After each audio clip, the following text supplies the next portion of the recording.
আমার প্রশ্ন হলো, যেই দেশের বিসিএস ক্যাডারের মনে প্রশ্ন কাদিয়ানি মুসলমান না কাফের, যেই দেশের ডিসি এডিসি অফিসার সচিব বুঝে না নাস্তিকের ফাঁসি মুসলমানের মাটিতে দরকার, সেই দেশের বাচ্চা কিভাবে বুঝবে কাদিয়ানি কারে কয়, নাস্তিক কারে কয়, মোরতাদ কারে কয়? কারণ সিলেবাসের ভেতরে আল্লাহ রসুল চিনানের কোনো আয়োজন নাই, গোমাতা, ট্রান্সজেন্ডার আর ডারউইন চিনানোর আয়োজনে ভরা আছে। সঙ্গত কারণেই মোল্লা মুন্সির বৈশা বৈশা বুঝাইতে হয়, আর আমরা বুঝাইলে এদেশের রাজনৈতিক দল যারা করে তাদের চেয়ার যায় তা না বিষয়। আসল কথা হলো, এদেশের রাজনীতিকে যে সকল দাদারা নিয়ন্ত্রণ করে তারা স্বপ্ন দেখে মুসলমানের মাটিতে হিন্দুত্ববাদ চাষাবাদ করবে, ইহুদিয়াত আর নাসরানিয়াতের চাষাবাদ করবে।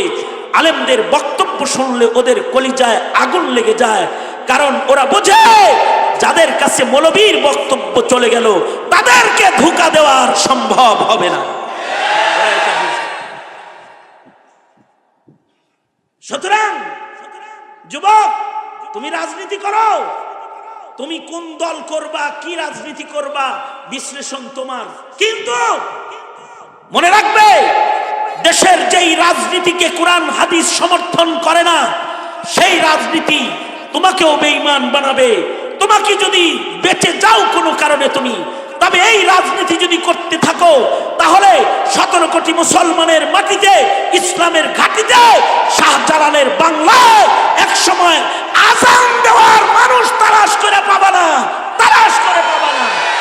সুজা সবটা আলাপ মোল্লার কথা বুঝে আসলে তো তকদির ভালো, আর যদি বুঝে না আসে তাহলে ইহুদ নাসারার আব্বা ডাক অথবা দাদা ডাক শোনার জন্য রেডি হয়ে থাকবে।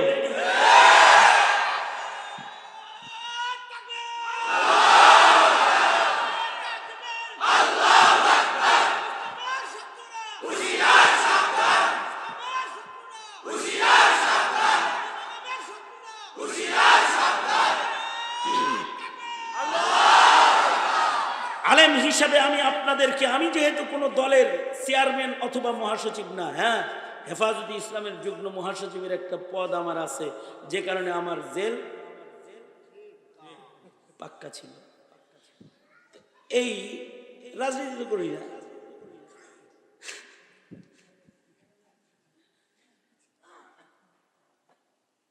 কিন্তু রাজনীতি করি না ঠিক।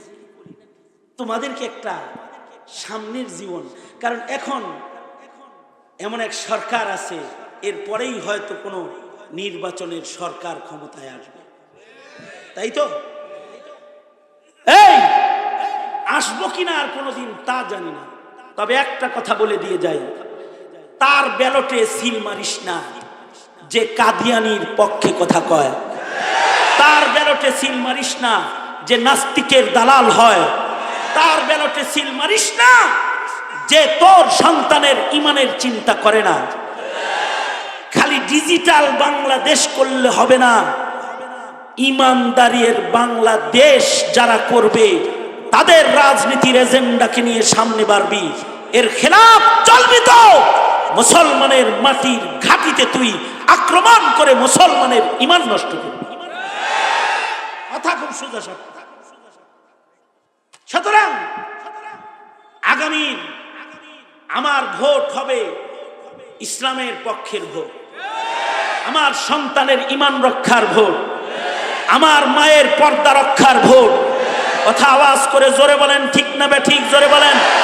এই যুব শক্তি, আগামীর ভোট হবে তোর মনের ইজ্জত রক্ষা করার ভোট, তোর মায়ের ইজ্জত সম্ভ্রম রক্ষা করার ভোট, এ মুসলিম মাটির মুসলমান আর ইমানি চেতনাবোধকে রক্ষা করার ভোট, আর ইসলামের দোসর দুশ্মনদের বিচার করার ভোট। এগুলো মনে রাখবে। পারবা তো ইনশাআল্লাহ? ওয়াদা করো। ওলামায়ে দ্বীন যেখানে, আলেম ওলামা নাই যেখানে, যেই তবলিগে আলেম নাই, যেই খানকায় আলেম নাই, যেই তবলিগে আলেমদের সমর্থন নাই, যেই পীর আলিতে আলেমের সমর্থন নাই, যেই রাজনীতিতে আলেম ওলামার সমর্থন নাই, লাথি মারি ওই রাজনীতির কপাটে আর চৌকাটে। আমি আবার চলে যাই গুড়ায়। সূরা তেলাওয়াত করেছি সূরাতুল আসর, শব্দটা সূরায় আছে তাই সূরার নাম সূরাতুল আসর। নাজিল হওয়ার দিক দিয়ে এটি 13 নম্বর, কোরআনের সিরিয়ালে 103 নম্বর, আয়াত আছে মাত্র 3টা। কত মিল দেখছেন? 13, 103, ভিতরে 3। বড় বরকতি একটা সূরা। এই সূরা যেদিন নাজিল হয়েছে, এত বরকতের সাথে লয়ে নাজিল হয়েছে যে ইমামে শাফিঈ রহমতুল্লাহ আলাইহি তিনি বলেছেন যে আল্লাহ তাআলা যদি সূরাতুল আসর নাজিল করে এরপরে কোরআনের আর কোনো আয়াত নাজিল নাও করত, কিয়ামত পর্যন্ত আনেওয়ালা সব মানুষ যদি শুধু এই এক সূরা ফলো করে জীবন যাপন করত, তাহলে সব মানুষকে আল্লাহর জান্নাতে নেওয়ার জন্য এই সূরা একাই যথেষ্ট। এই কারণেই সাহাবায়ে কেরামের একটা আমল ছিল, এক সাহাবী যদি আরেক সাহাবীর লগে দেখা হইত, সাক্ষাৎ হইলে সূরাতুল আসর পড়ে ভাই ভাইয়ের কানে দিয়ে দিত। আমার সাথেও যেহেতু আপনাদের সাথে একটা সাক্ষাৎ, সাহাবীদের ওই আমলটা নকল করে আমি সূরা আসর তিলাওয়াত করেছি, যাতে এর থেকে যথেষ্ট আলোচনা না হলেও সাহাবীদের আমলের বরকতে যেন আল্লাহ তাআলা আপনাদের আমাদের ভেতরে সাহাবীদের রং দান করে, এই নিয়ত করে তিলাওয়াত করছি। সূরার শুরুতেই একটা কসম আছে, ওয়াল আসর, আসরের কসম। আল্লাহ বলেন ওয়াল আসর, ওয়াও তাসমিয়া, আসরের কসম। আমাদের স্বভাব হইল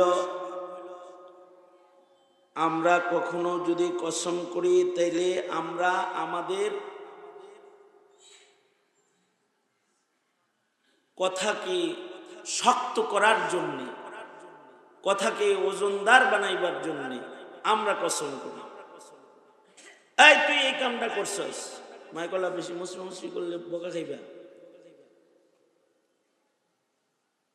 তুই এই কাজটা করছস, না আমি করি নাই, না তুই করছস, না করি নাই, খোদার কসম করি নাই, তাইলে মনে হয় করস নাই। তার মানে হলো কসম মানুষের কথার ওজনকে বাড়ায় দেয়। মানুষের কথা মানুষকে বিশ্বাস করানোর জন্য, মানুষের কথাটা চালায়া দেওয়ার জন্য, মানুষের কথাটা ওজন বাড়াইবার জন্য কসম খায়। এটা হলো মানুষের স্বভাব। কিন্তু মহান আল্লাহ যে কোরআনে জায়গায় জায়গায় কসম করছেন, আল্লাহ তাআলা আল্লাহর কথা ওজন বানানোর জন্য কসম করেন না। আল্লাহর কথা কসম করে বিশ্বাস করানো লাগে না। কালামুল মুলুকি মুলুকুল কালাম, আল্লাহর কথা কসমলাটা যেমন কসম ছাড়াটাও তেমন। ওমান আসদাকু মিনাল্লাহি কিলা, আল্লাহর চেয়ে ভালো কথা সত্য বলনেওয়ালা আর কে আছে? সুতরাং আল্লাহর কথা কসমওয়ালাটা যেমন, কসম ছাড়াটাও তেমন। তারপরেও আল্লাহ তাআলা যে কসম করছেন, কোরআনে বহু কসম আছে।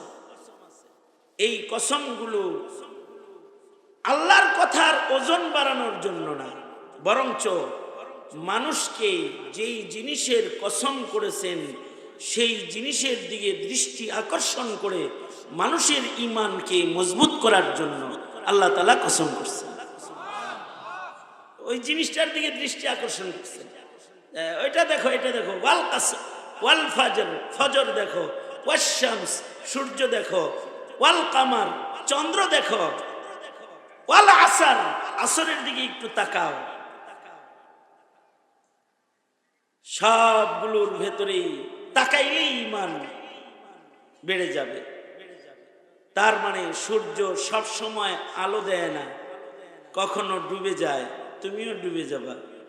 সূর্য কখনো কখনো গ্রহণ লেগে যায়, তোমার জীবনেও গ্রহণ লাগতে পারে। ওয়াল কামার চাঁদ সব সময় হাসে না, কখনো কখনো হারায়া যায়, তুমিও এক সময় হারিয়ে যাবে। ওয়ান নাজম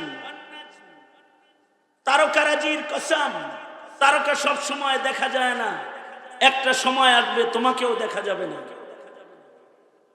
ওয়াল ফাজর ফজর তাকায় দেখো, বড় দামি সময়। ওয়াল আসর আসর তাকায় দেখো, বড় দামি। বাস আমাদেরকে আল্লাহ তাআলা কসমের দ্বারা যে বস্তুর কসম করেন ওই দিকে দৃষ্টি আকর্ষণ করেন। আল্লাহ তাআলা আল্লাহর কালামের সূরায় বলে ওয়াল আসর, তার মানে আসরের কসম। হতে পারে আসরের নামাজের কসম, আবার হতে পারে কালের কসম, সময়ের কসম, হায়াতের কসম। অর্থাৎ আসরের নামাজের দিকে তাকাও, আসরের নামাজের সময় যেমন খুব কম, তোমার হায়াতের সময় কিন্তু খুব কম। আসরের কসম,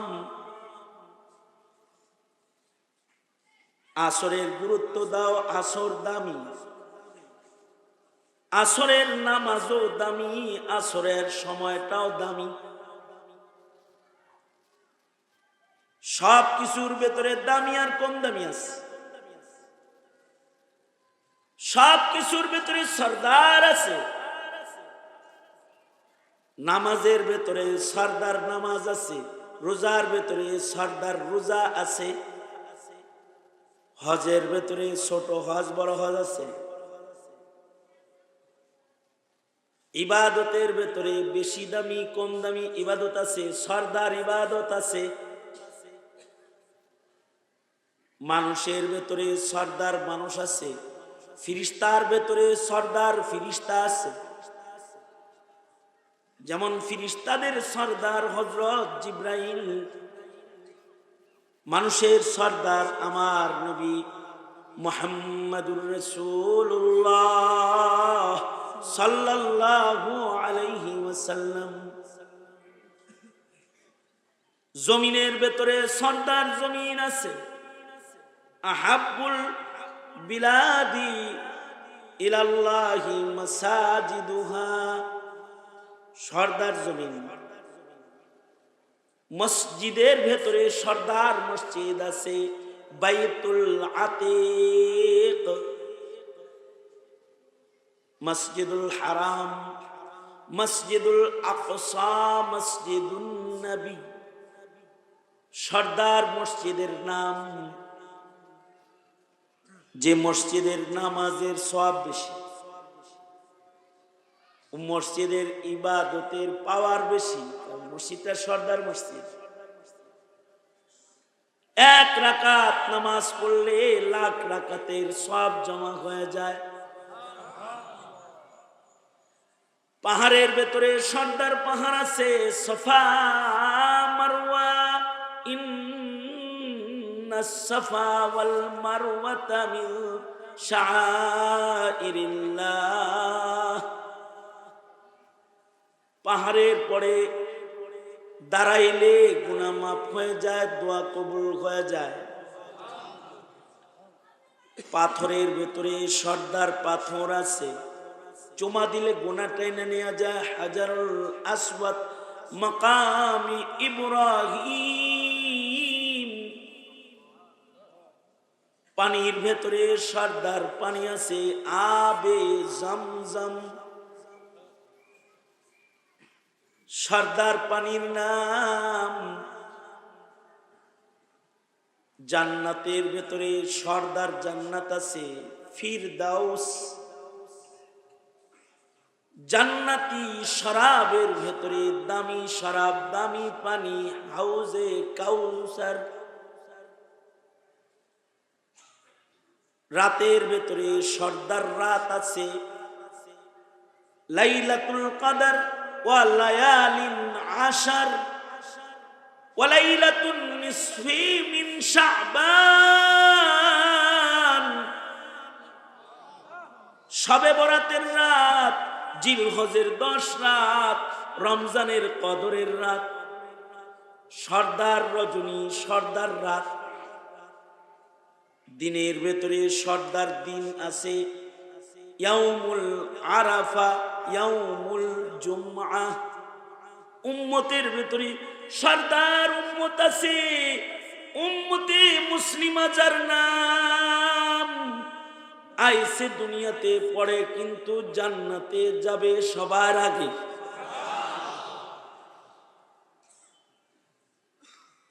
রোজার মাসের ভেতরে সর্দার মাস, মাসের ভেতরে সর্দার মাস, রোজার মাস। শাহরু রমাদান আল্লাযী উনজিলা ফীহিল কুরআন। কিতাবের ভেতরে সর্দার কিতাব আছে কুরআন। সাহাবীদের ভেতরে সর্দার সাহাবী আছে আবু বকর, ওমর, উসমান, আলী। মাযহাবের ভেতরে বড় মাযহাব, বড় ইমাম আছে ইমামে আযম হানাফিউল মাসলাক। তরিকার ভেতরে সর্দার তরিকা আছে চিশতি। ওলি বুজুর্গদের ভেতরে সর্দার ওলি বুজুর্গ আছে। ওরকম সময়ের ভেতরেও সর্দার সময় আছে। 24 ঘন্টার ভেতরে সর্দার সময় আছে। দামি সময় আছে, যে সময়গুলোর অনেক দাম। 24 ঘন্টার মধ্যে দামি সময় সালাতুল ফাজর, ওয়াক্তুল ফজর। ইবাদতের ভিতরে সর্দার ইবাদত নামাজ। নামাজের ভেতরে সর্দার নামাজ সালাতুল ফজর। কারণ সালাতুল ফজর দামি সময়ের নামাজ। সালাতুল ফজর কুরবানিওয়ালা নামাজ। সালাতুল ফজরের মধ্যে কষ্ট বেশি, এজন্যে এর পাওয়ার বেশি। শীতের রজনীর আরাম হারাম কইরা লেপের নিচ থেকে উইঠা ঠান্ডা পানি দিয়া ওযু কইরা আল্লাহর কদমে দাঁড়ায় যেতে হয়। চোখের দুর্বল দেহের ঘুমকে তাড়ায়া আল্লাহর কালাম লম্বা সময় শুনতে হয়। কারণ ইমাম ফজরে কোরআন পড়ে, লম্বা করে পড়ে। কারণ ফজরের সাথে কোরআনের আলাদা একটা সম্পর্ক। আকিমিস সালাতা লিদুলুকিশ শামসি ইলা ওয়াসাকিল লাইলি ওয়া কুরআনাল ফাজর। ফজরের সাথে আল্লাহর কোরআনের তাআল্লুক বড় জমজমাট। এ কারণে ফজরে লম্বা করে কোরআন পড়া হয়। দুর্বল বদনে দাঁড়িয়ে দাঁড়িয়ে ইমামের লম্বা কেরাত ফজরে শুনতে হয়। সর্দার নামাজ, লম্বা নামাজ। নামাজটা সর্দার ওয়াক্তের নামাজ। 24 ঘন্টার ভেতরে সবচেয়ে দামি ঘন্টা হলো ওয়াক্তুল ফাজর। এই ওয়াক্তটাকে মাকামে নবুয়ত দেয়া হয়েছে। অর্থাৎ সুবহানাল্লাহ বলার লেগে রেডি হয়ে বসেন, একটা খবর দেই। অর্থাৎ বাবা আদম থেকে শুরু করে আমাদের নবী পর্যন্ত যত নবী দুনিয়ায় আসছে সব নবীদেরকে নবুয়াত আল্লাহ তাআলা ফজরের ওয়াক্তের সময় দান করেছে।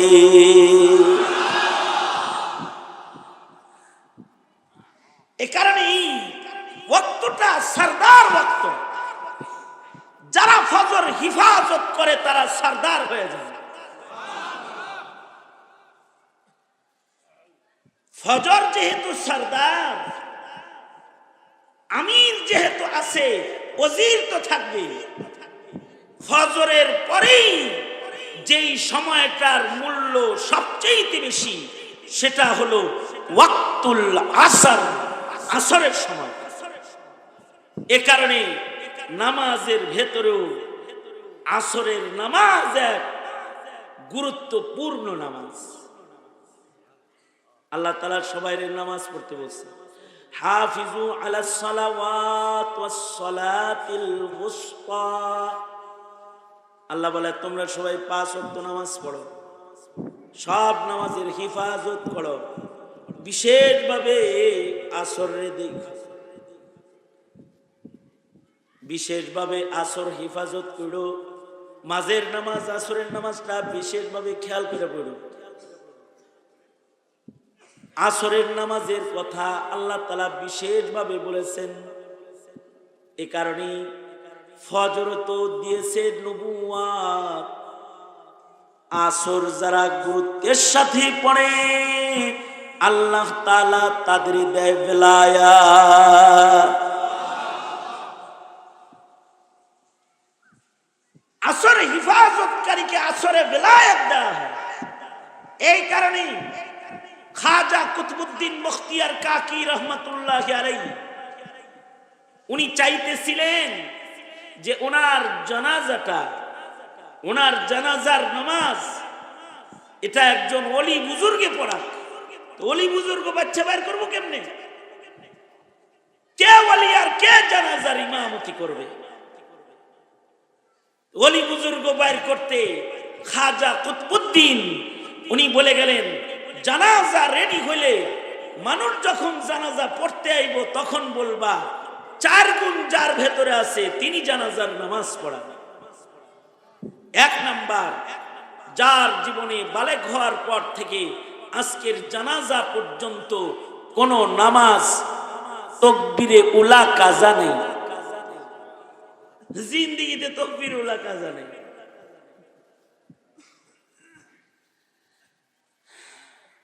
এমন মানুষ পাওয়া যাবে যারা জিন্দেগিতে নামাজ পড়েনি।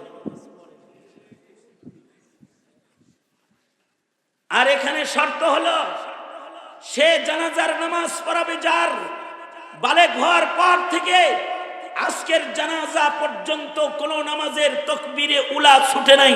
আল্লাহু আকবার জোরে করে বলেন। এটাও কি সম্ভব? অসম্ভবের কি আছে? যে নিজেরে গোলাম মনে করে তার জন্য সম্ভব।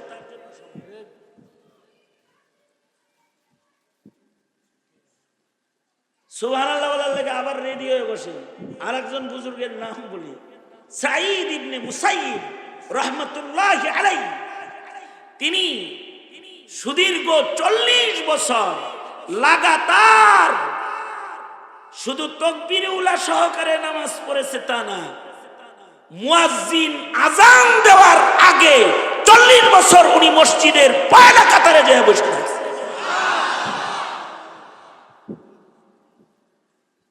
ওনাকে জিজ্ঞেস করা হয়েছে, সাঈদ ইবনে মুসাইয়িব আপনি রমাজানের আগে মসজিদে বসে থাকেন কেন? তো উনি বলতো, মহান আল্লাহ যদি হাসরে এমন কোন আজব মামলা খাড়া করে ফেলায় যে আমার ঘরে তোরে ডাইকা আনা লাগলো কে? আজান তো আমার ডাক, আজান কার ডাক? জোরে আওয়াজ করে বলেন, আজান কার ডাক? আরো জোরে বলেন, কার ডাক? আল্লাহু আকবার, আল্লাহু আকবার। কার ডাক? জয় বাংলার মতো ডাক নেই, অথবা দলের নৌকা আর ধানের শীষ ডাকের মতো ডাক না। এই ডাকটা কার ডাক? জোরে বলেন। কার পক্ষ থেকে ডাক? জোরে বলেন। এ ডাক নামাজের ডাক, এ ডাক ঈমান জাগানি ডাক,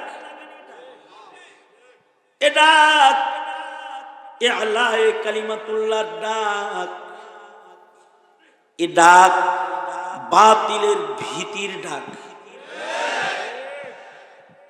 এ ডাক আল্লাহর পছন্দের ডাক। 5 বেলা বান্দাকে আল্লাহ তাআলা ডাক দেয়, এই আমি কিন্তু বড় মনিব, তোর যে সবচেয়ে বড়, আমার হুকুম হচ্ছে হাইয়া আলাস সালাহ, হাইয়া আলাল ফালাহ। এ কারণেই আল্লাহ নিজে যেহেতু নামাজের জন্য ডাক দেওয়ায়, যাদের দিয়া ডাক দেওয়ায় ময়দানে মাশারে তাদের কণ্ঠ আল্লাহর ডাকে ব্যবহার হয়েছে, তাই গর্দান উঁচা উঁচা হবে। হাসরের মাঠে দেখলে চিনা যাবে এগুলো আল্লাহর ডাকের চাকরি করছে, আল্লাহর ডাককে নিজের কণ্ঠে দিয়েছে। আল্লাহর ডাকে সাড়া দেওয়া বান্দার জন্য সবচেয়ে দামি কাজ। কারণ আপনার আমার মনিব মালিককে, জোরে আওয়াজ করে বলেন, মালিকের নাম কি? বানাইছে কে? খাওয়ায় কে? ইজ্জত দাতা কে? সন্তান দাতা কে? সুস্থতা দাতা কে? নিরাপত্তা দাতা কে? ক্ষমতার মালিক কে? হ্যাঁ জোরে বলেন। ক্ষমতার মালিক কে? ইজ্জতের মালিক কে? গাড় ধরে হেলিকপ্টার দিয়া ইন্ডিয়া পাঠায় দেয় কে? জোরে আওয়াজ করে বলেন কে? সব কিছুর মালিক কে? রিজিক কার? জোরে বলেন কার? নিজের ইচ্ছায় খাওন যায়? খাওন গেলে হাসিনা খাইতে হবে, রান্না করছে সব ছাত্ররা খায় লাইছে। কারণ রাজ্জাক কে? আরো জোরে, আরো জোরে। বান্দা কার? মরমু কার হুকুমে? মরণ কে দিবে? কার সামনে আমাদের আবার পুনরুত্থান হবে? তাহলে গোলামি করব কার? খুশি করব কাকে? সে সবচেয়ে বেশি খুশি হয় সেজদা দিলে, সবচেয়ে খুশি হয় নামাজ পড়লে। এ কারণে মুমিনের জীবনের সবচেয়ে এটা খুব খেয়াল করে স্মরণ রাখেন এই কথাটা, একজন কালিমা ওয়ালার জীবনে নামাজের চেয়ে গুরুত্বপূর্ণ আর কোনো কাম নাই।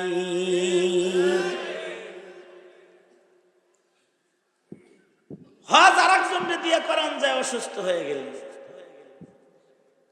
রোজা রাখতে না পারলে আর একজনকে দিয়া সেহরি ইফতার করায়া সওয়াবের আশা করন যায়, কিন্তু নামাজ আর একজনকে দিয়ে পড়ান যায় না। মহিলা জেহাদে যাওয়া যায় না, বাচ্চাদের জেহাদে যাওয়ার অনুমতি নাই, অসুস্থ রোগী জেহাদে যাওয়ার অনুমতি নাই, কিন্তু অসুস্থ শুইয়া থাকলেও নামাজ ছাইরা দেওয়ার অনুমতি নাই, ইশারায় হলেও পড়বে। কয় বেলা? জোরে বলেন কয় বেলা? এটার চাইতে ভালো আর কোনো কাম আছে? এটার চাইতে গুরুত্বপূর্ণ কোনো কাম আছে? না। এবং এই কামটা করলে মানুষের জিন্দেগি সুন্দর করবেন আল্লাহ নিজে। আল্লাহ বলেন, ইন্নাস সালাতা তানহা আনিল ফাহশাই ওয়াল মুনকার ওয়া লাযিকরুল্লাহি আকবার। নামাজ পড়লে পরে নামাজ তাকে দুনিয়ার সব গুনাহ থেকে বাঁচায় রাখবে, নামাজিকে নামাজে গুনাহ থেকে বাঁচায় রাখবে। তাহলে নামাজ পড়া দরকার না ছেড়ে দেওয়া দরকার? জোরে আওয়াজ করে বলেন। ঘরে না মসজিদে? একা একা না জামাতে? এক ওয়াক্তের সময় আর এক ওয়াক্ত নাকি ওয়াক্ত মতো? জোরে বলেন। শুধু জুমার নামাজ নাকি 5 বেলা? জোরে বলেন। শুধু ঈদের নামাজ? কিছু আছে শুধু ঈদের নামাজ পড়ে, কিছু আছে সপ্তাহে শুধু জুমার নামাজটা পড়ে। না না না, নামাজ 5 বেলা পড়তে হবে।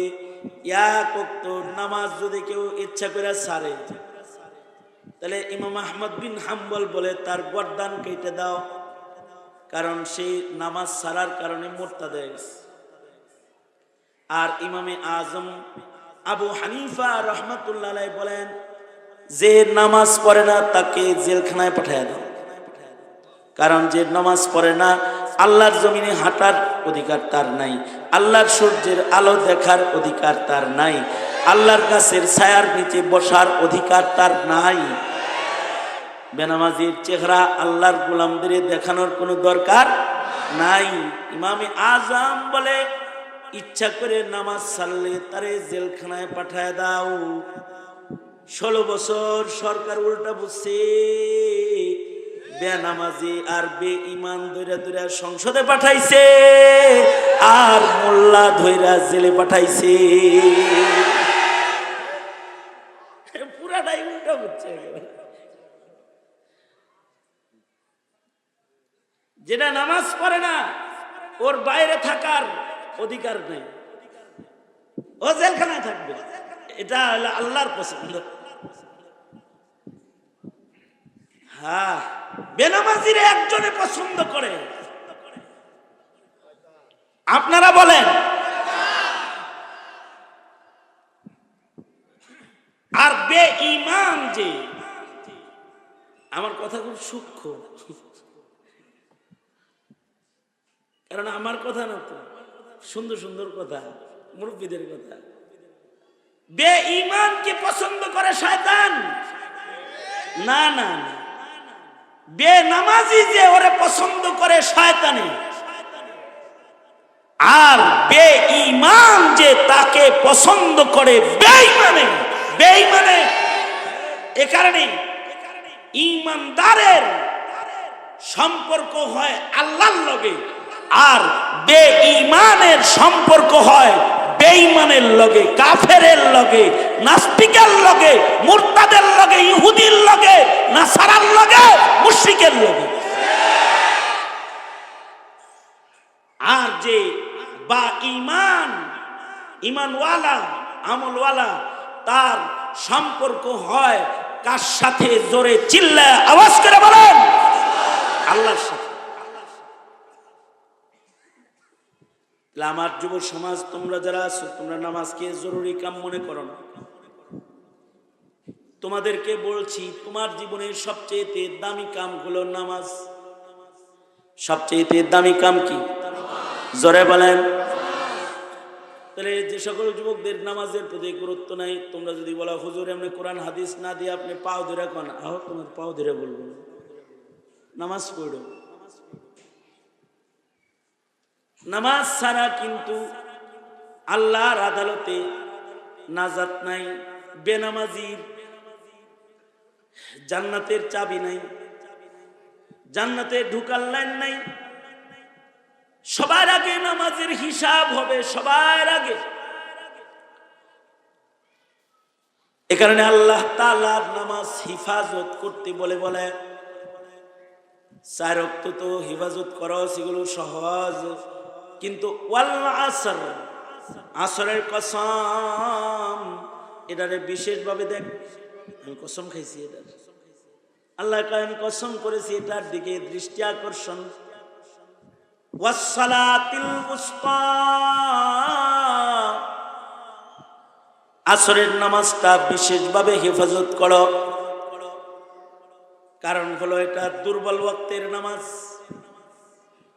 ঘুমন্ত অবস্থায় ফজর কাজা হয়, আর জাগ্রত অবস্থায় আসর বেশি কাজা হয়।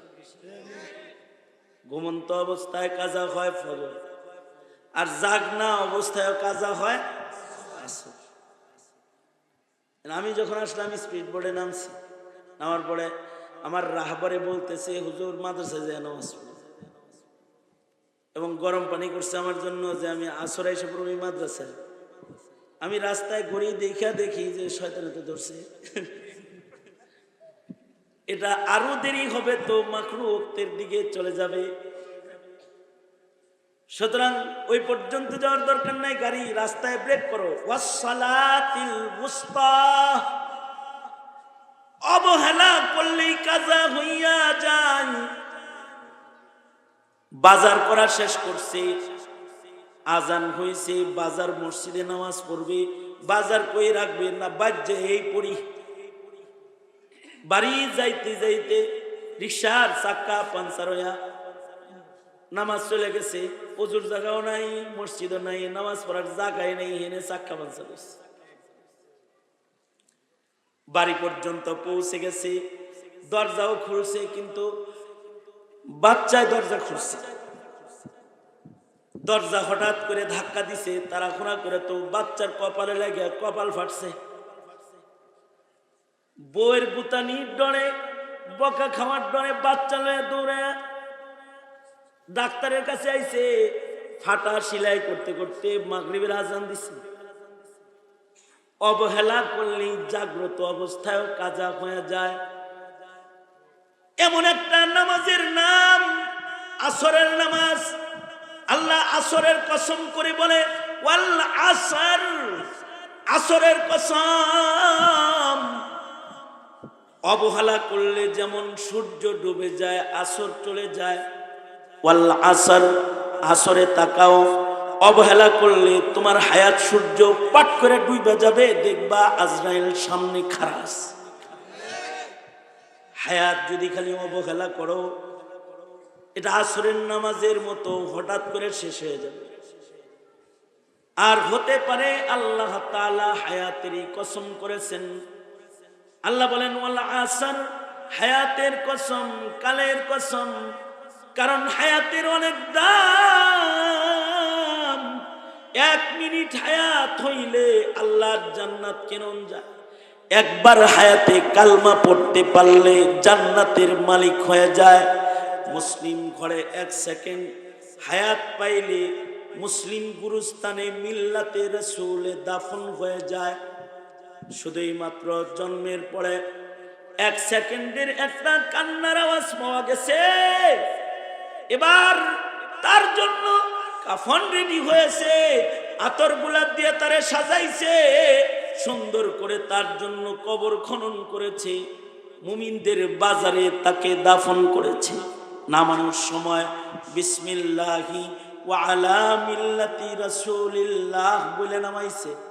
মুসলিম ঘরের 1 সেকেন্ডের কান্নার আওয়াজের এত দাম যে সে জান্নাতি হইছে তো হইছেই, সে তার বাবা মাকে জান্নাতে লয়ে যাবে। যে বাচ্চাগুলা বালেগ হওয়ার আগে মইরা যায়, ওরা নিষ্পাপ, ওরা বিনা হিসাব জান্নাতে যাবে, আর মা বাবারে লয়ে যাবে। আল্লাহরে বলবে, আল্লাহ একা যাম না, আব্বা আম্মারেও সাথে দেন, মা বাবাকেও সাথে লয়ে জান্নাতে যাবে। 1 সেকেন্ডের হায়াতের কারণে নিজে জান্নাতি, তার মা বাবাও জান্নাতি। তাহলে 1 সেকেন্ডের সময় কালের কত দাম। আল্লাহ বলে, ওয়াল আসর, সময়ের কিন্তু অনেক দাম। এটা কারোর জন্য অপেক্ষা করে না, ঘড়ির কাঁটা কারোর জন্য বসে থাকে না, এটা তার গতিতে চলছে। অবহেলা করবা, শেষ হয়ে যাইব, হঠাৎ করে জীবন খেলার সাঙ্গ হয়ে যাবে, তুমি তোমার কবর পথের যাত্রী হয়ে যাবা। ইন্নাল ইনসানা লাফি খুসর, পৃথিবীর সব মানুষ কিন্তু ধ্বংসের মধ্যে নিপতিত। অর্থাৎ সেকেন্ডে সেকেন্ডে বরফের চাকার মতো মানুষের হায়াত ছোট হইতেছে। হঠাৎ করে কিন্তু মরণ সামনে সবার আইসা যাবে। অর্থাৎ মরণ হবে না এমন কোনো মানুষ নাই, কিন্তু এক দলের হায়াত ফুরায়া গেলে অসুবিধা নাই, তাদের দুনিয়ার হায়াত ফুরাবে, জান্নাতের হায়াতের ভেতরে তারা মরণ দরজা দিয়ে প্রবেশ করবে। আল্লাহু আকবার। তাদের কোনো চিন্তা নাই। বাকি মানুষ যারা, তাদের সব পেরেশানি, হায়াত সবার কমতেছে। হায়াত বড় মজাদার জিনিস, আবার হায়াত বড় অমূল্য ধন, এইটা টাকায় কেনা যায় না। যদি 500 কোটি টাকা দিয়া 1 মাসের হায়াত কেনা যাইত, তাহলে 500 কোটি টাকা দিয়েও হায়াত কিনতে 1 মাস। এমন মানুষ আছে। হায়াত মরতে চায় না কেউ, হায়াতই সবাই চায়, কিন্তু মরণের মুখোমুখি মানুষ হয়ে যায়, সবাই খালি বাঁচতে চায়, বাঁচতে চায়। নবীরাও বাঁচতে চাইছে, মুসা নবীও আজরাইল এসে থাপ্পড় লাগাই দিছে। ওলি বুজুর্গরাও বাঁচতে চায়, যত বুড়া হয় সেও বাঁচতে চায়। সাসারে জিজ্ঞাসি বয়স কত, কয় 98। মনে কোনো আশা আছে? আর 2টা বছর হইলে 100 পুরা হয়। তার মানে 98 বছর পরেও 100 পুরা কইরা যাইবার চায়, বাঁচতে চায়, 100 বছরের মানুষের খাতায় নাম দিতে চায়। সবাই খালি বাঁচতে চায়, কেউ মরতে চায় না। কিন্তু আল্লাহর রাসূল সাল্লাল্লাহু আলাইহি ওয়াসাল্লাম আরজালে উমর থেকে পানাহ চাইছেন। আল্লাহর রাসূল বলে, অনেক লম্বা হায়াত আমার দরকার নাই আল্লাহ, বুড়া থুরথুরা কইরা মারা এমন লম্বা হায়াত আমি তোমার কাছে চাই না, এটার থেকে পানাহ চাই। কিছু মানুষ আছে বুড়া থুরথুরা হয়ে যায়, তার চোখ চলে যায়, তার কান চলে যায়, তার হাত অচল হয়ে যায়, তার পা অচল হয়ে যায়, চোখে দেখে না, কানে শোনে না, চলতে পারে না, তার মুখে দুর্গন্ধ, চোখে কেতর, তার পেশাব পায়খানা ঘরে করতে হয়। এমন দুর্বল হায়াতের চাইতে মরে যাওয়া ভালো। এ কারণে আল্লাহর রাসূল দোয়া করতেন, আয় আল্লাহ, আরজালে উমর থেকে আপনার কাছে পানাহ চাই, বয়োবৃদ্ধ দুর্বল জিন্দেগি থেকে আপনার কাছে পানাহ চাই। কারণ অতিরিক্ত বয়োবৃদ্ধ হয়ে গেলে তার মায়া মমতা মানুষের ভেতর থেকে উঠা যায়। ঘরে যদি মা বাপ বুড়া হয়ে যায়, সন্তানদের মায়া মমতা কমে যায়। বেশি বুড়া হইলে ঘরে পেশাব করে, এবার সন্তানেই দোয়া করে, যায় না কা। বিবি যতদিন জওয়ানি ছিল ততদিন এক ঘরে রয়েছে, এবার বিছনায় পেশাব পায়খানা করে তো ঘর পাল্টে আয়া সাফ করে দেয়। কাউকে কখনো কখনো বৃদ্ধাশ্রমে চলে যেতে হয়। নেক তরিকায় অনেক সময় ঘর থেকে ধাক্কায়া বাজারে অথবা তবলিগে পাঠায়, বাড়ি খালি টেনশন করে, আব্বা চিল্লা লাগাই আসেন তো, বুড়া মানুষ হায়াত কামে লাগান দরকার, হেরে পাঠাই দিছে চিল্লায় ধাক্কায়। তাছাড়া বাজারে পাঠায় দেয়, ঘরে থাকলে বেশি কথা কয়, কারণ ব্যালেন্স নাই, হুশ হাওয়াস নষ্ট হয়েছে, নিজের কথা নিজেরই মনে থাকে না। ডিসি ছিল, ডিসি একটা জেলার দায়িত্ব পালন করেছে, এত দুর্বল হয়েছে নিজের দায়িত্ব পালন করার মেধা শক্তি নাই। আমার দাদা লম্বা হায়াত পেয়েছিল, যখন বেশি হায়াত হয়ে গেছে, এখন স্মরণ শক্তি তো গেছে গা, স্মরণ শক্তি চলে যাওয়ায় আমার দাদি মাঝে মাঝে জিগাইতো, ওযু আছে? আছে, ঘুমেতে করছে কিন্তু। আমার দাদি বলতেন, আরে আপনি না ঘুমেতে উঠলেন, ঘুমাইছিলেন? ঘুমাইছিলাম নাকি? তাইলে তো নাই। তার মানে হলো একটু আগে ঘুমাইছে এটাও ভুলে গেছে। একবার নামাজ পড়াইছে আমার দাদি আমার দাদাকে, আবার বলতেছে, এই জোহর পড়া লাগবে না? আপনারা পড়লেন একবার জোহর? পড়ছি নাকি? তার মানে হলো নিজের কেবল ঘটে যাওয়া কাজটাও সে ভুলে যায়। অমন হায়াত, এইটা আল্লাহর রাসূল বলেন এ পর্যন্ত আল্লাহ আমার যাওয়ার দরকার নেই, এটার থেকে আমি পানাহ চাই। হ্যাঁ, অবশ্য কাউকে যদি আল্লাহ লম্বা হায়াত দেয় আর যদি সেই রকম ভুল্লা যায়, তার জন্য নবীজি একটা খোঁজখবর দিয়েছে।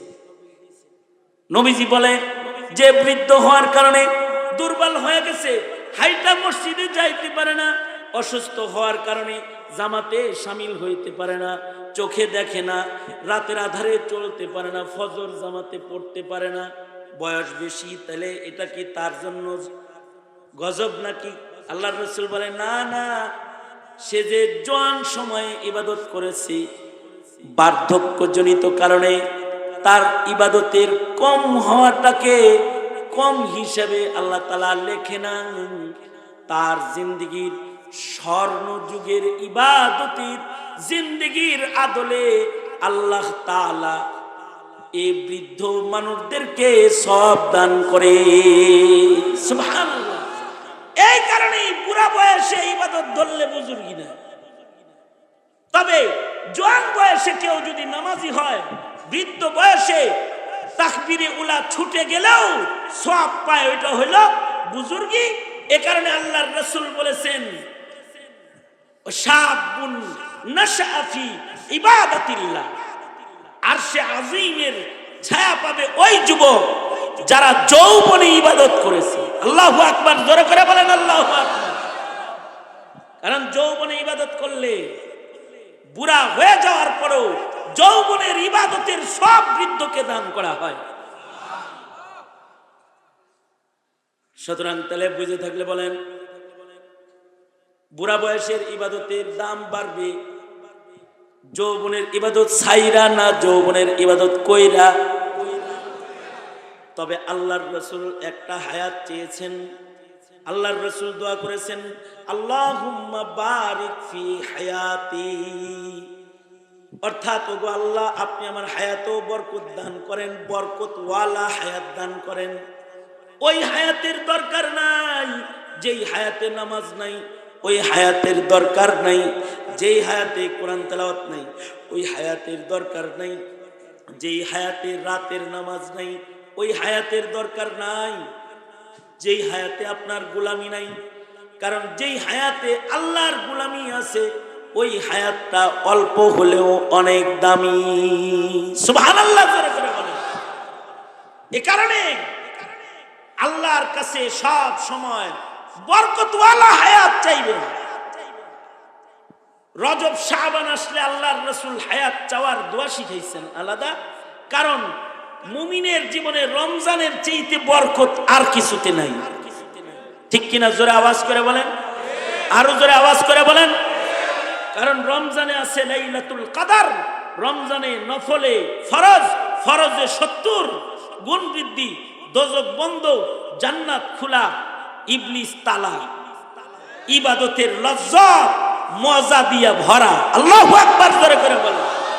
এই সময় কাছে আসছে, তো আল্লাহর রাসূল রজব মাসের শুরু থেকেই বলতেন হায়াত বাড়াও, এখন কমায়ও না, কিন্তু এখন হায়াত বাড়াও। কয়াতে আল্লাহরে বলো, আল্লাহ কোন রকম তরিটা রোজায় ভিড়ায় দেন। আমার সাথে পড়েন সবাই আল্লাহুম্মা, জোরে বলেন আল্লাহুম্মা বারিক লানা ফি রজব ওয়া শাবান ওয়া বাল্লিগনা রমাদান।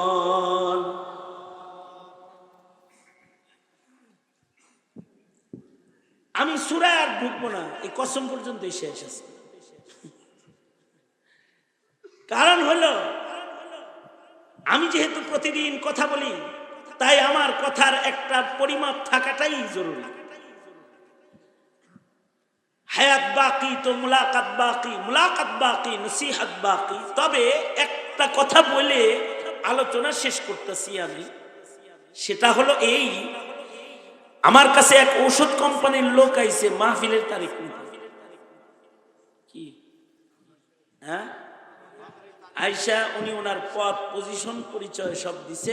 তা আমি বললাম আপনার মতো লোক একজনের লগে খাতির হইলে তো অনেক লাভ। কি কোন হুজুর? আমি একটু রসিকতা করতেছি। কি হুজুর কেমনে লাভ? আমি কই দেখেন আপনি ওষুধ কোম্পানির লোক, আর এই আখিরি জমানায় ফরমালিন খাইতে খাইতে রোগবালের অভাব নেই। যদি একটু খাতির টাতির হয় আপনারা ফ্রি ওষুধ তো দেন না? হ্যাঁ হ্যাঁ হুজুর, সব দামি ওষুধের স্যাম্পল আমার ব্যাগের ভিতরে আছে। মাশাআল্লাহ, এগুলো কি করেন? এগুলো ডাক্তারদেরকে দিই। ডাক্তার ছাড়াও দেওয়া জায়েজ আছে? কয়টা আমাকেও কিছু ফ্রি ফ্রি খাওয়াইতে পারবেন তো? তাহলে দরকার আছে তো, রুগী তো বেশি, আপনার মতো ওষুধ কোম্পানির লোকের লগে খাতির তো ভালাই। জিজ্ঞাসলাম কি কি রোগের ওষুধ আপনার কোম্পানি বানায়? জ্বর, ঠান্ডা, কাশি, আমাশা যা যা আছে সব বলবো ফিলিস্তিন, সব ঔষধ আমাদের কোম্পানি বানায়। এই যে স্যাম্পল এগুলো আমরা মার্কেটিং করি। তাই বললাম যে আপনার কোম্পানির অবস্থা কি, কি পজিশনে আছে? পজিশন বেশি ভালো না। আমি বললাম একটা কাজ করেন, একটা ওষুধ বানান, পজিশন ভালো হয়ে যাবে। ওষুধটা কি ওষুধ বানাইবেন আমি বলে দিই।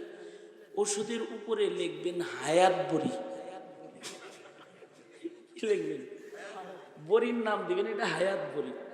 হায়াত বড়ি লেখা একটা ট্যাবলেট আপনার কোম্পানির ছাড়তে কোন, দেখবেন আপনার মার্কেটিং করে ওষুধ বেচতে হইব না, আপনার ইফটিজিং করে লয়ে যাবো, সব সুমায়া সুমায়া লয়ে যাবো, আদর করে করে। আপনার মার্কেটিং করুন না কোনো। হুজুর হায়াত বড়ি কি বানান সম্ভব? সম্ভব না দিই তো কই। এই জিনিসটা যদি বুঝতেন তাহলে অনেক কাম হইত। তবে আমি বললাম দেখেন, আপনাদের কোন ঔষধ কোম্পানির কাছে হায়াত বড়ি নাই, অথবা বাজারের কোন ফার্মেসিতে হায়াত বড়ি নাই, কিন্তু নবীর সুন্নতের ভেতরে একটা হায়াত বড়ি আছে।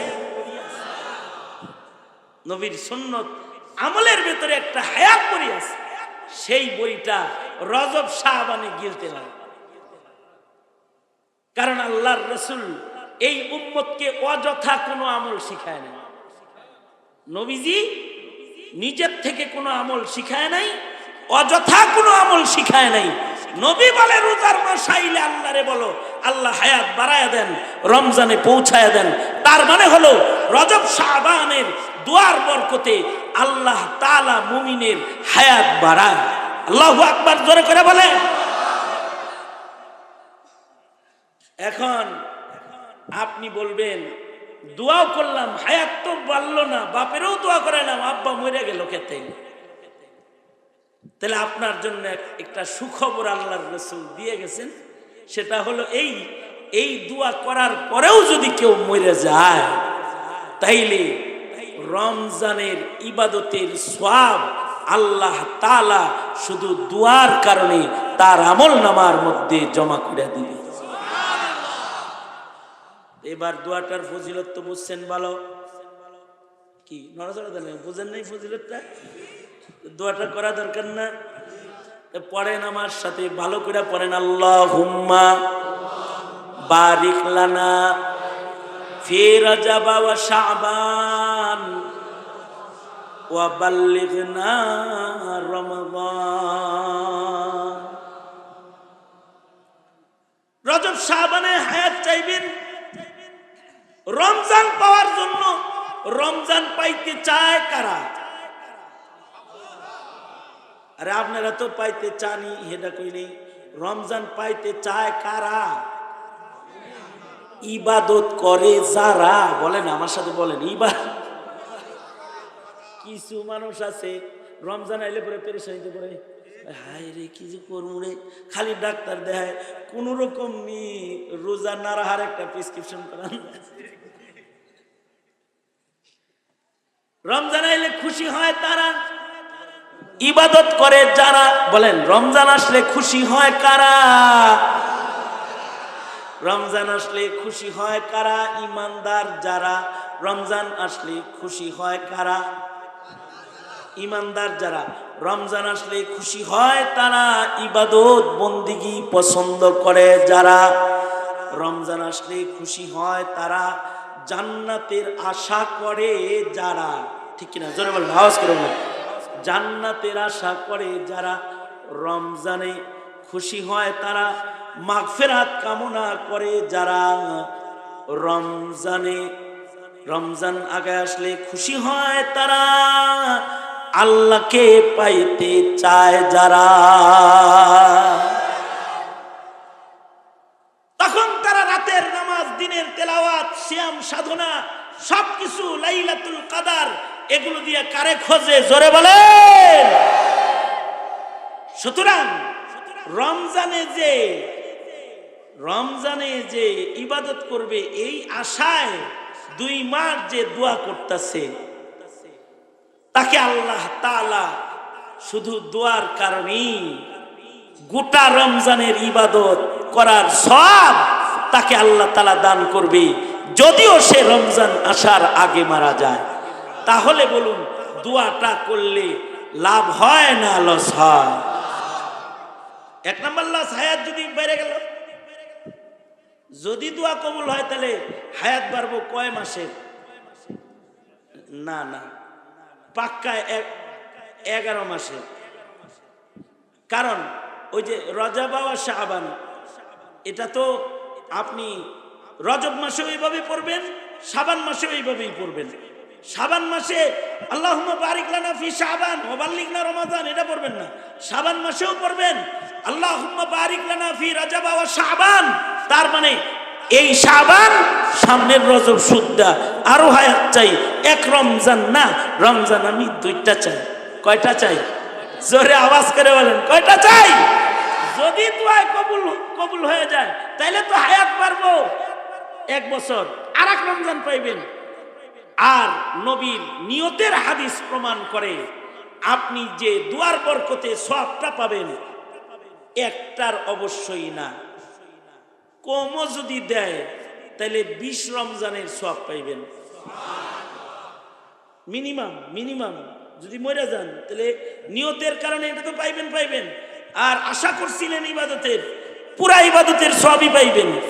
গুণ হবে যদি 10টা হয়, তাইলে 10 দুগুণে 20। সামনে রমজান শুদ্ধ পেঁচ লাগছে না? তাইলে কয়টা হইছে? হ্যাঁ, নেকি কামাই রোম সোজাই, বেটা টাকা কামাই কষ্ট, নেকি কামাই সোজা। তবে নেকি কামাই বুঝাটা কষ্ট, টাকা কামাই বুঝা সোজা। কিন্তু নেকি কামাই বুঝা কঠিন, করা সোজা। এ কারণে নেকির কথা ওয়াজ, নসিহাত, দাওয়াত, তাবলীগের মাধ্যমে বুঝাইতে হয়। তুমি বুঝো না, এটা এ কারণেই বুঝাইতে হয়। এ কারণেই মুসলিম সমাজে ওয়াজের দরকার হয়। কারণ ওয়াজ না শুনলে কাদিয়ানি চিনবে না, ওয়াজ না শুনলে নাস্তিক চিনবে না, ওয়াজ না শুনলে বাতিল চিনবে না। কি কথা বলেন না কেন? আওয়াজ করে বলেন না কেন? আমি 22 দিন রিমান্ডে ছিলাম। মামলা কি জানেন? আমার মামলা হলো আমি বাইতুল মোকাররমের উত্তর গেটে ককটেল মেরে পালিয়ে গিয়েছি। আমি জীবনেও ককটেল চোখে দেখিনি।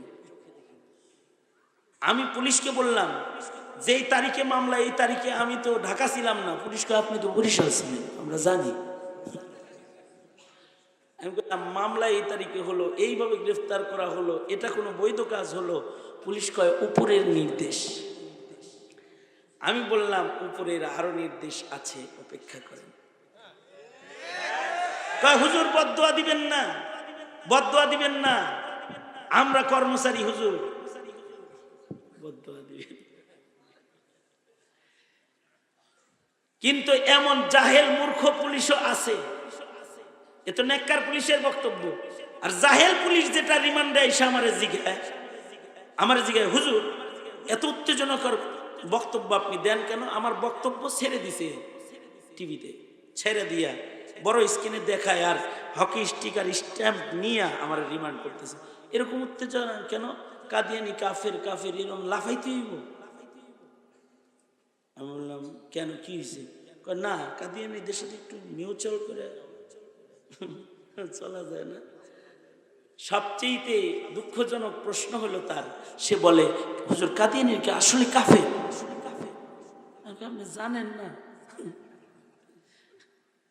কাদিয়ানিকে কাফের যে বলে না সেও কাফের। জোরে আওয়াজ করে বলেন। কাদিয়ানিরে যে কাফের মনে করে না সেও কাফের। সুতরাং আপনি আজ থেকে মনে করেন কাফের।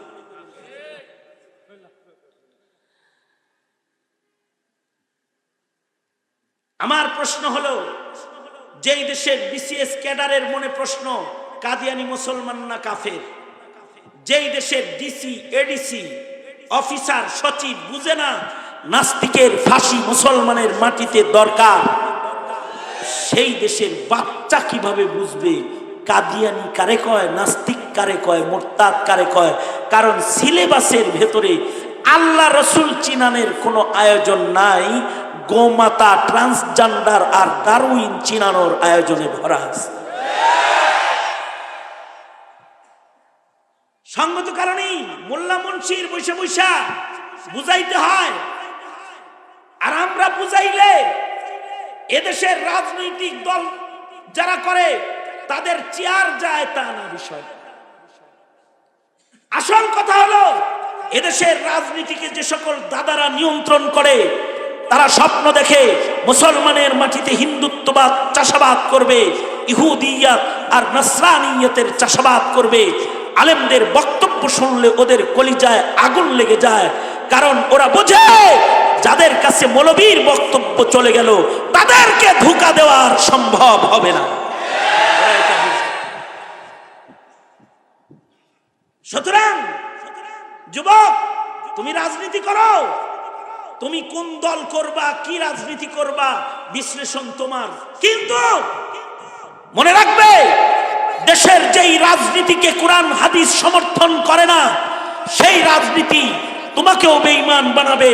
তোমাকে যদি বেঁচে যাও কোনো কারণে তুমি, তবে এই রাজনীতি যদি করতে থাকো তাহলে 17 কোটি মুসলমানের মাটিতে, ইসলামের ঘাঁটিতে, শাহজালালের বাংলায় এক সময় আযান দেওয়ার মানুষ তালাশ করে পাবা না, তালাশ করে পাবা না।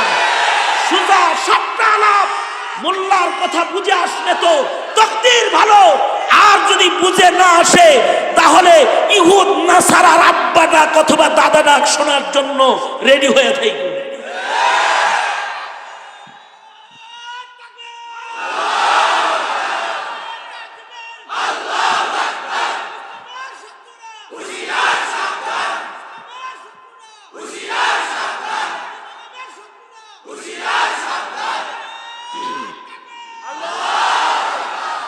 আলেম হিসেবে আমি আপনাদেরকে, আমি যেহেতু কোনো দলের চেয়ারম্যান অথবা মহাসচিব না, হ্যাঁ, হেফাজতে ইসলামের যুগ্ম মহাসচিবের একটা পদ আমার আছে, যে কারণে আমার জেল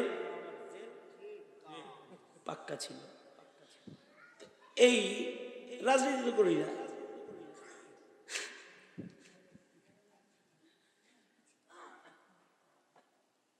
কিন্তু রাজনীতি করি না ঠিক, তোমাদেরকে একটা সামনের জীবন, কারণ এখন এমন এক সরকার আছে, এরপরেই হয়তো কোনো নির্বাচনের সরকার ক্ষমতায় আসবে, তাই তো? এই আসবো কিনা আর কোনোদিন তা জানি না, তবে একটা কথা বলে দিয়ে যাই, তার ব্যালটে সিল মারিস না যে কাদিয়ানির পক্ষে কথা কয়, তার ব্যালটে সিল মারিস না যে নাস্তিকের দালাল হয়, তার ব্যালটে সিল মারিস না যে তোর সন্তানের ইমানের চিন্তা করে না। খালি ডিজিটাল বাংলাদেশ করলে হবে না, ইমানদারির বাংলাদেশ যারা করবে তাদের রাজনীতির এজেন্ডাকে নিয়ে সামনে বাড়বি। এর খেলাফ চলবি তো মুসলমানের মাটির ঘাটিতে তুই আক্রমণ করে মুসলমানের ইমান নষ্ট করবি। কথা খুব সোজা সাপটা। সুতরাং আগামী আমার ভোট হবে ইসলামের পক্ষের ভোট, আমার সন্তানের ইমান রক্ষার ভোট, আমার মায়ের পর্দা রক্ষার ভোট। কথা আওয়াজ করে জোরে বলেন, ঠিক না বেঠিক? জোরে বলেন। এই যুব শক্তি, আগামীর ভোট হবে তোর বোনের ইজ্জত রক্ষা করার ভোট, তোর মায়ের ইজ্জত সম্ভ্রম রক্ষা করার ভোট, এ মুসলিম মাটির মুসলমান আর ইমানি চেতনাবোধকে রক্ষা করার ভোট। আর ইসলামের দোসর দুশ্মনদের বিচার করার ভোট। এগুলো মনে রাখবে। পারবা তো ইনশাআল্লাহ? ওয়াদা করো। উলামায়ে দ্বীন যেখানে, আলেম ওলামা নাই যেখানে, যেই তবলিগে আলেম নাই, যেই খানকায় আলেম নাই, যেই তবলিগে আলেমদের সমর্থন নাই, যেই পীরালিতে আলেমের সমর্থন নাই, যেই রাজনীতিতে আলেম ওলামার সমর্থন নাই, লাথি মারি ওই রাজনীতির কপাটে আর চৌকাটে। বুঝে আসছে? মনে থাকবে তো ইনশাআল্লাহ? সুতরাং মাদ্রাসা দরকার আছে না নাই? যদিও আপনারা পাবনা আর আমি মানিকগঞ্জ, কিন্তু মাঝখানে শুধু একটি নদী বয়ে গেছে, তার নাম পদ্মা নাকি যমুনা? যমুনা। সেই কথাটা আর কমু না। যাই হোক, আইসাই পড়ছি, দুই চার কথা যা বললাম তিলাওয়াত কিছু সূর আর একটি কসমকে সামনে রেখে কিছু কথা আমি বলেছি। হায়াত বাকি তো মুলাকাত বাকি, মুলাকাত বাকি তো নসিহত বাকি। ইনশাআল্লাহ এই মাদ্রাসাকে দেখভাল করবেন আবার এটুকু নাড়াচাড়া দেন, নাড়াচাড়া একটু মুট করেন না, এভাবে মুট করেন, ছাড়েন, আবার ধরেন, আবার ছাড়েন, কি সুন্দর দেখা যায়। ছাড়েন, নাড়াচাড়া দেন, মুট করেন, মুট করেন, ভালো করে মুট করেন, জোরে আওয়াজ করে চিল্লায় জোরে বলেন বিসমিল্লাহ।